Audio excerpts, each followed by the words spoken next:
বাংলাদেশের মাঠে যে বিদেশি কোচ নাম লেখায় সে আসলে বটগাছের ঘুড়িতে বাঁধা এক পুতুল। তার হাত পা নাচে কিন্তু সুতো টানে অদৃশ্য কারিগরেরা। কখনো তার মুখে লাগানো হয় মধুর হাসি, কখনো কৃত্রিম ক্রোকটি। মানুষ ভাবে সাহেব তো সব জানে, কিন্তু সাহেবের পকেটে রাখা নোট বই লিখে দেওয়া হয় প্রতিটি শব্দ, যেন কবরস্থানে পড়ে থাকা নাম ফলক। মাঠের ধুলোয় একদিন আমি দেখেছি এক বিদেশি কোচের চোখে জমে থাকা শিশির। সে চেয়েছিল বলতে আমি স্বাধীন নই, কিন্তু তার জবান কেটে নিয়েছিল সিন্ডিকেটের কাছে। না, কথাগুলা আমি বলছি না, কথাগুলা বলছেন মেহেদী হাসান নামে একজন ফুটবল ভক্ত। একটা ছেলেকে ইতালি থেকে জাতীয় দলে খেলাবেন বলে নিয়ে এসেছেন।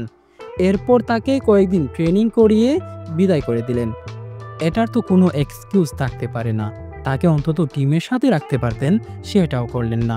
শুরুতে বসুন্ধরা সিন্ডিকেট করে ডিজার্ভিং কয়েকজনকে বাদ দিয়ে ওদের বেঞ্চের প্লেয়ার নিলেন। এরপর সেখান থেকেও খুঁজে খুঁজে সেরা দুজনকে বাদ দিয়ে দিলেন।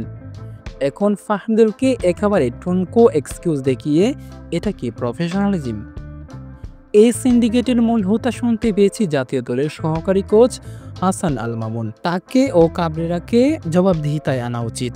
এখন পর্যন্ত বাফুফের নতুন কমিটির সব ভালো কাজ নষ্ট করে দেওয়ার জন্য এই আনপ্রফেশনাল ম্যানেজমেন্টই যথেষ্ট।